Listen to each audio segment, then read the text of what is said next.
अस्सलामुअलैकुम everyone, welcome back to our YouTube channel Maanu world. उम्मीद है आप लोग खैरियत से होंगे। आज हम इस वीडियो में बात करने जा रहे हैं मौलाना आज़ाद नेशनल उर्दू यूनिवर्सिटी।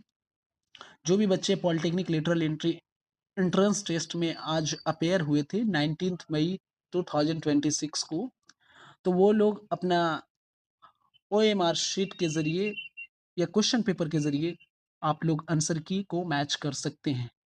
तो इस वीडियो में हम हर एक क्वेश्चन को स्टेप बाय स्टेप या सीरियल वाइज हम सारे क्वेश्चन का करेक्ट आंसर के साथ आपको एक्सप्लेन करेंगे। तो आप लोग अपने हिसाब से इस वीडियो को देख करके आप लोग मिला सकते हैं कि आपका सिलेक्शन होने का चांसेस है या नहीं। अगर है तो हमारे तरफ से बहुत बहुत congratulations. Then we can start now.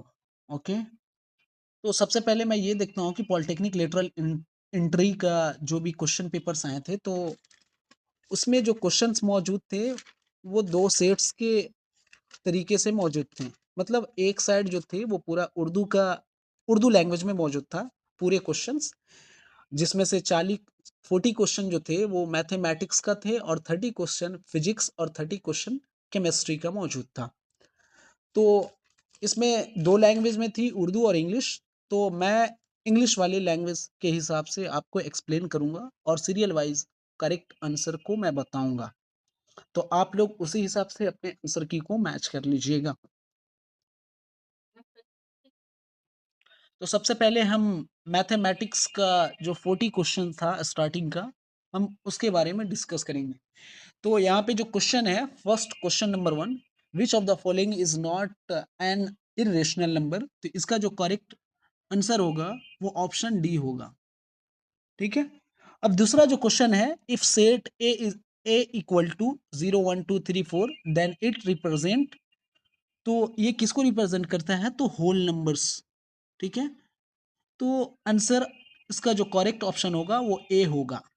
अब क्वेश्चन नंबर थर्ड की बात करते हैं। तो एलसीएम ऑफ 2 3 4 5 इज, मतलब 2 और 3 4 5 का एलसीएम जब हम निकालेंगे, तो इसका जब एलसीएम निकालते हैं हम, तो वो हमारे पास 60 आएगा। जैसे मैं बता दे रहा हूँ इस वीडियो में, जैसे कि हम एलसीएम 2 3 4 5 का जब निकालते हैं, तो यहाँ पे मैं बता देना चाह रहा हूँ 2 3 4 और 5।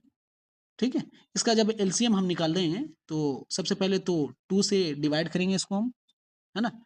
यहाँ पे जैसे फिर से एक मिनट, मैं यहाँ पे 2 3 4 5, सबसे पहले इसका जब एलसीएम लेंगे, 2 से डिवाइड करेंगे तो 1 हो जाएगा, 3 हो जाएगा, है ना। उसके बाद ये 2 हो जाएगा और ये 5 हो जाएगा। ठीक है।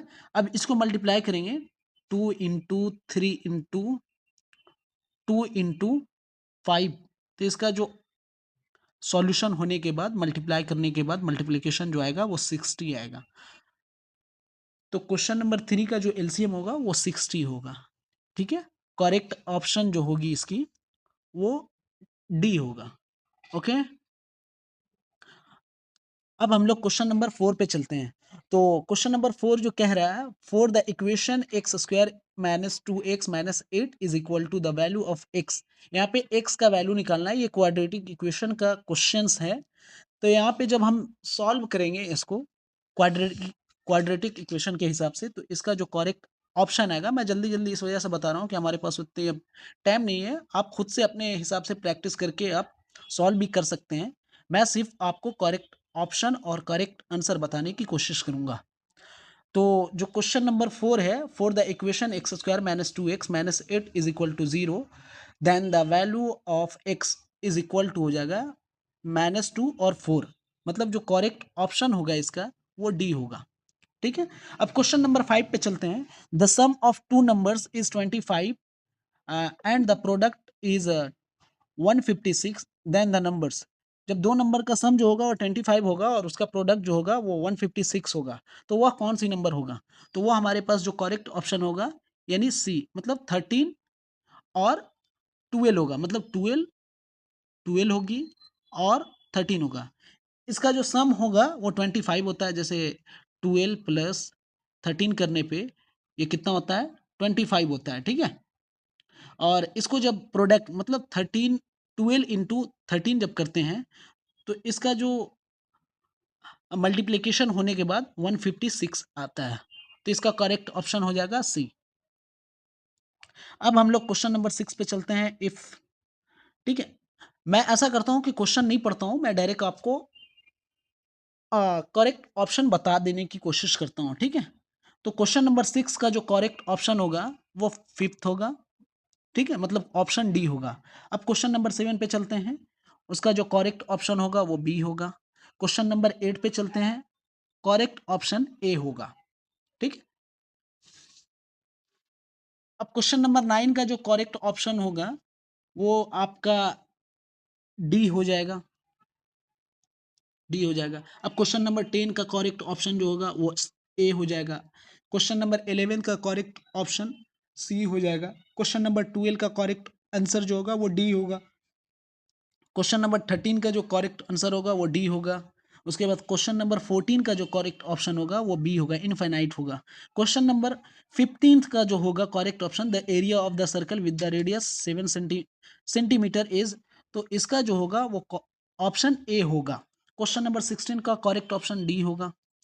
अब क्वेश्चन नंबर 17 पे चलते हैं हम लोग। तो क्वेश्चन नंबर 17 का जो करेक्ट ऑप्शन होगा वो ए होगा। क्वेश्चन नंबर 18 का करेक्ट ऑप्शन जो होगा वो सी होगा। क्वेश्चन नंबर 19 का करेक्ट ऑप्शन जो होगा वो बी होगा। क्वेश्चन नंबर 20 का करेक्ट ऑप्शन जो होगा वो सी होगा। क्वेश्चन नंबर 21 का जो करेक्ट ऑप्शन होगा वो डी हो जाएगा। और क्वेश्चन नंबर 22 का आंसर जो होगा वो बी होगा। क्वेश्चन नंबर 23 का जो करेक्ट ऑप्शन होगा वो डी होगा। अब क्वेश्चन नंबर 24 पे चलते हैं हम लोग। तो इसका करेक्ट ऑप्शन जो होगा वो बी होगा। क्वेश्चन नंबर 25 पे चलते हैं, तो इसका भी करेक्ट ऑप्शन बी होगा। क्वेश्चन नंबर 26 पे चलते हैं, तो 26 का जो करेक्ट ऑप्शन होगा वो डी होगा, डी। 25 होगा, इसका करेक्ट ऑप्शन 25 होगा। अब क्वेश्चन नंबर 27 पे चलते हैं, तो इसका जो करेक्ट ऑप्शन होगा वो ए होगा। क्वेश्चन नंबर 28 पे चलते हैं, करेक्ट ऑप्शन सी होगा। क्वेश्चन नंबर 29 पे करेक्ट ऑप्शन ए होगा। और क्वेश्चन नंबर 30 का करेक्ट ऑप्शन डी होगा। क्वेश्चन नंबर 31 का करेक्ट ऑप्शन 6 बी होगा, 6 यूनिट। क्वेश्चन नंबर 32 का फिर 5 यूनिट होगा, मतलब ऑप्शन डी होगा। क्वेश्चन नंबर 34 का जो, सॉरी 33 का करेक्ट ऑप्शन बी होगा। क्वेश्चन नंबर 34 का करेक्ट ऑप्शन डी हो जाएगा। यहाँ पे ये सिंपल सा फॉर्मूला था कि tan theta is equal to जो हो जाता है, मैं बता देना चाहता हूँ, ये साइन बाई कॉस होता है, साइन बटा कॉस थीटा, ठीक है। तो हम कॉस इज इक्वल टू, अगर कॉस सिर्फ निकालते हैं तो ये हो जाता है साइन अपॉन tan थीटा। समझ गए ना आप लोग? ये क्वेश्चन नंबर 34 का था। तो क्वेश्चन नंबर 34 का करेक्ट ऑप्शन क्या होगा? डी हो जाएगा, कॉस थीटा। क्वेश्चन नंबर 35 का करेक्ट ऑप्शन जो हो जाएगा वो बी हो जाएगा, B, P T R upon 100। Question number 36 का करेक्ट ऑप्शन ए होगा, नॉट डिफाइन। क्वेश्चन नंबर 37 का करेक्ट ऑप्शन सी हो जाएगा। क्वेश्चन नंबर 38 का करेक्ट ऑप्शन सी हो जाएगा, मतलब 4। क्वेश्चन नंबर 39 पे हम लोग चलते हैं। इसका करेक्ट ऑप्शन जो होगा वो बाइनोमियल हो जाएगा। अब क्वेश्चन नंबर 40 का जो करेक्ट ऑप्शन हो जाएगा वो ए हो जाएगा, आंसर 1, यानी एक आएगा, ठीक है। अब हम लोग फिजिक्स की क्वेश्चन को डिस्कस करेंगे। फर्स्ट हमने आपको मैथमेटिक्स के 1 टू 40 क्वेश्चंस को डिस्कस कर दिया और सही और उसका करेक्ट ऑप्शन मैंने आपको बता दिया है। अब फिजिक्स का बात करेंगे।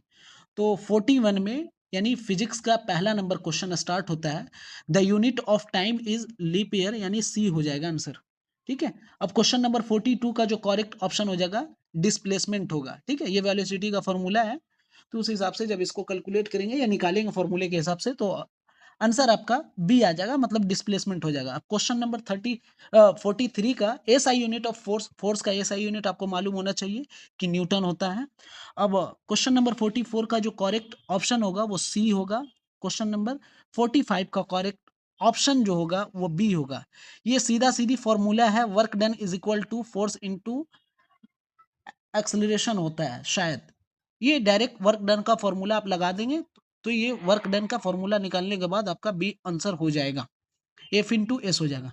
क्वेश्चन नंबर 46 पे हम लोग चलते हैं। तो ये काइनेटिक एनर्जी का ये फॉर्मूला है कि K E is equal to 1/2 mb²। Option B B होगा 1/2 mb²।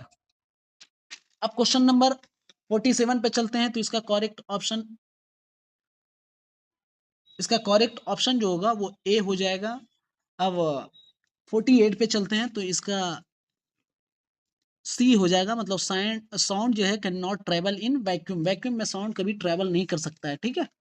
अब क्वेश्चन नंबर 49 पे चलते हैं। तो pitch of a note depends on, मतलब पिच जो होता है वो किस पे डिपेंड नहीं करता है, तो फ्रीक्वेंसी पे। ऑप्शन सी सही होगा। अब 1 किलोवाट 50 नंबर क्वेश्चन पे चलते हैं। तो 1 किलोवाट इज इक्वल टू होता है 1000 वाट के बराबर होता है, ठीक है। अब क्वेश्चन नंबर 51 पे चलते हैं। तो इसका करेक्ट ऑप्शन होता है ए होगा। अब क्वेश्चन नंबर 52 पे चलेंगे। तो ये 52 क्या बोल रहा है, material is used in electric wiring as a insulator, यानी कौन सा मटेरियल जो होगा वायरिंग में एज अ इंसुलेटर के तौर पे इस्तेमाल किया जाता है, तो वो हमारे पास रबर होता है, ठीक है। रबर एक ऐसा मटेरियल है जो इंसुलेटर के तौर पे इस्तेमाल किया जाता है वायरिंग के अंदर। तो वो हमारे पास ऑप्शन डी हो जाएगा क्वेश्चन नंबर 52 का। अब क्वेश्चन नंबर 53 का बात करते हैं। तो ये दो रेसिस्टेंस दिया हुआ है, जिसका जो दिया वो 3 ohms उसका मैग्नीट्यूड दिया हुआ है। तो उस हिसाब से जब ये पैरेलल में जुड़ा हुआ है, कनेक्टेड है, तो इसको कैलकुलेट करेंगे तो 1.5 ohms आ जाएगा इसका आंसर, ठीक है। ये पैरेलल सीरीज का है।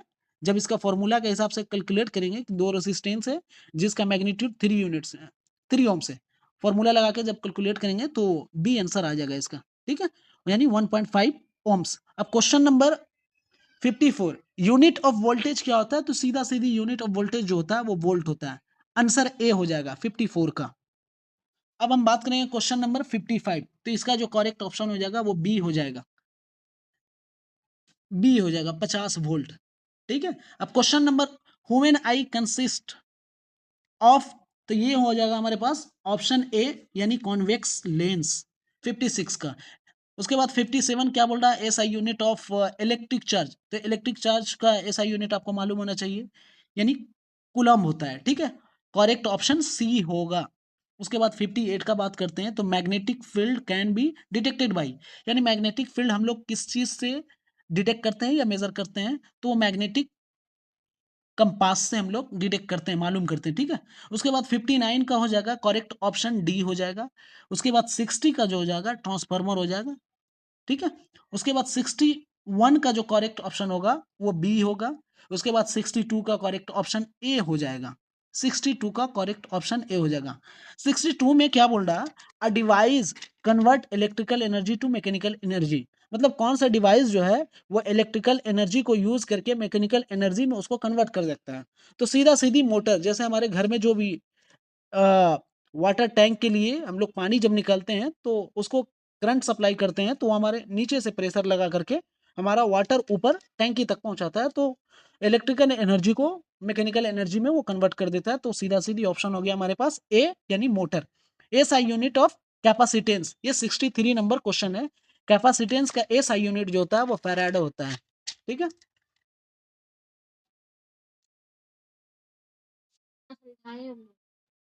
अब हम लोग बात करेंगे क्वेश्चन नंबर 64। तो इसका जो करेक्ट ऑप्शन हो जाएगा वो आपका डिफ डाइफ्रैक्शन हो जाएगा, ऑप्शन डी। उसके बाद क्वेश्चन नंबर 65 का वर्चुअल इमेज हो जाएगा, वर्चुअल एंड इरेक्ट हो जाएगा। क्वेश्चन नंबर 66 का जो करेक्ट ऑप्शन होगा वो ए हो जाएगा, यानी 20 k to 20 k हर्ट्ज हो जाएगा, ठीक है। ये साउंड वेव का फ्रीक्वेंसी होता है, ठीक है। उसके बाद अब हम बात करेंगे क्वेश्चन नंबर 67। तो power of lens is equal to हो जाएगा 1/f, ये जब फॉर्मूला निकालते हैं, फॉर्मूला के हिसाब से जब निकालेंगे मैग्निफिकेशन, तो वहां पे 1/f आता है, तो इसका करेक्ट ऑप्शन ए हो जाएगा। अब क्वेश्चन नंबर 68 पे जाते चलते हैं हम लोग। तो biogas is also known as, मतलब बायोगैस को हम लोग और किस नाम से भी जानते हैं, तो वो हमारे पास करेक्ट ऑप्शन जो होगा वो ए हो जाएगा, जिसको गोबर गैस भी बोलते हैं। अब क्वेश्चन नंबर 69 पे जाएंगे। 69 का करेक्ट ऑप्शन ए हो जाएगा। ये जो सिंपली 69 क्वेश्चन नंबर में बोल रहा है ग्रेविटी, जिसको जी बोलते हैं, GRAVI, टी वाई ग्रेविटी, यानी जी इज इक्वल टू जो वैल्यू होती है जी की वैल्यू 9.81 पर मीटर पर सेकेंड स्क्वायर होता है। ठीक है, ये क्वेश्चन नंबर 69 का करेक्ट ऑप्शन हो गया।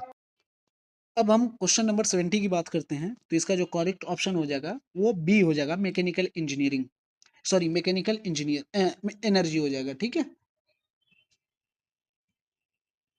इसका करेक्ट ऑप्शन हो जाएगा वो मैकेनिकल एनर्जी हो जाएगा। अब क्वेश्चन नंबर 71, यानी यहाँ से आप केमिस्ट्री का क्वेश्चन शुरू हो रही है। अब ये केमिस्ट्री का फर्स्ट नंबर क्वेश्चन है, तो 71 का जो करेक्ट ऑप्शन हो जाएगा वो ए होगा, नाइट्रोजन। अब क्वेश्चन नंबर 72 की बात करते हैं, तो इसका करेक्ट ऑप्शन सी होगा, हीलियम। क्वेश्चन नंबर 73 की बात करते हैं, तो इसका करेक्ट ऑप्शन जो होगा, आंसर जो होगा वो बी होगा, बर्निंग अ कैंडल। ठीक है, अब क्वेश्चन नंबर 74 की बात करते हैं, तो इसका जो करेक्ट ऑप्शन होगा वो ए होगा, यानी हाइड्रोक्लोरिक एसिड होगा। ठीक है, अब क्वेश्चन नंबर 75 की बात करते हैं, तो ये क्यू क्लाइम हो जाएगा। ठीक है, क्वेश्चन नंबर 75 का करेक्ट ऑप्शन सी हो जाएगा। अब क्वेश्चन नंबर 76 का जो करेक्ट ऑप्शन होगा वो ए हो जाएगा, H2O2 हो जाएगा। ठीक है, क्वेश्चन नंबर 77 की बात करते हैं, तो इसका करेक्ट ऑप्शन जो हो जाएगा वो आयरन हो जाएगा। ठीक है, अब क्वेश्चन नंबर 78 की बात करते हैं, तो इसका करेक्ट ऑप्शन बी हो जाएगा, it is a good conductor of electricity. ये क्वेश्चन नंबर 78 का है। अब क्वेश्चन नंबर 79 की बात करते हैं, तो इसका जो करेक्ट ऑप्शन होगा वो ए होगा, मरकरी। अब हम क्वेश्चन नंबर 80 की बात करेंगे, तो इसका करेक्ट ऑप्शन सी हो जाएगा, the number of protons in the nucleus of an atom. Okay, अब क्वेश्चन नंबर 81 की जब बात करते हैं, तो इसका करेक्ट ऑप्शन बी हो जाएगा, रेड। और क्वेश्चन नंबर 82 की बात करते हैं, तो इसका करेक्ट ऑप्शन ए हो जाएगा, यानी रस्ट। अब क्वेश्चन नंबर 83 की बात करते हैं, तो इसका करेक्ट ऑप्शन सी हो जाएगा, मेथनॉल। ठीक है, अब क्वेश्चन नंबर 84 की बात करते हैं, तो इसका करेक्ट ऑप्शन जो हो जाएगा वो ग्लूकोज हो जाएगा, यानी डी हो जाएगा। क्वेश्चन नंबर 85 की बात करते हैं, तो इसका करेक्ट ऑप्शन बी हो जाएगा, मतलब हाइड्रोजन हो जाएगा। उसके बाद क्वेश्चन नंबर 86 की बात करते हैं, तो इसका जो करेक्ट ऑप्शन होगा वो सी हो जाएगा, यानी 2 और 8 आएगा। उसके बाद क्वेश्चन नंबर 87 की बात करते हैं, तो इसका करेक्ट ऑप्शन ए हो जाएगा, यानी फ्लोरीन, फ्लोरीन होगा। ठीक है, क्वेश्चन नंबर 87 का ए हो जाएगा, फ्लोरीन। ठीक है, अब हम क्वेश्चन नंबर 88 की बात करते हैं, तो इसका सही ऑप्शन जो होगा या करेक्ट ऑप्शन होगा सी। ठीक है, उसके बाद क्वेश्चन नंबर 89 की बात करते हैं, तो इसका करेक्ट ऑप्शन फ्लक्स हो जाएगा, यानी ऑप्शन सी हो जाएगा। उसके बाद क्वेश्चन नंबर 90 की बात करते हैं, तो इसका करेक्ट ऑप्शन जो होगा वो ए होगा, यानी 0.0001 एम हो जाएगा। उसके बाद क्वेश्चन नंबर 91 की बात करते हैं, तो करेक्ट ऑप्शन ए हो जाएगा, यानी 2:1 बाई वॉल्यूम। अब क्वेश्चन नंबर 92 की बात करते हैं, तो इसका करेक्ट ऑप्शन जो होगा वो डी होगा, यानी पोटासियम होगा, डी हो जाएगा। ठीक है, क्वेश्चन नंबर 92 का पोटाशियम। ठीक है, अब हम लोग क्वेश्चन नंबर 93 की बात करते हैं, तो उसका करेक्ट ऑप्शन सी होगा, यानी एटॉमिक नंबर। क्वेश्चन नंबर 94 की बात करते हैं, तो उसका रेस्पायरेशन होगा, यानी करेक्ट आंसर जो हो जाएगा वो डी होगा। अब क्वेश्चन नंबर 95 की बात करते हैं, तो रिएक्टिविटी इसका सही आंसर होगा, यानी ऑप्शन बी होगा, बी, रिएक्टिविटी। ठीक है, अब हम लोग क्वेश्चन नंबर 96 की बात करेंगे, तो इसका जो करेक्ट ऑप्शन होगा ए होगा, यानी अमोनियम क्लोराइड। ठीक है, अब क्वेश्चन नंबर 97 की बात करते हैं, तो इसका करेक्ट ऑप्शन सी होगा। उसके बाद क्वेश्चन नंबर 98 की बात करते हैं, तो इसका करेक्ट ऑप्शन ए होगा, यानी salt and water. Question number 99 की बात करते हैं, तो इसका करेक्ट ऑप्शन डी हो जाएगा, यानी हीलियम हो जाएगा। उसके बाद क्वेश्चन नंबर 100 की बात करते हैं, तो इसका जो करेक्ट ऑप्शन होगा यानी बी हो जाएगा।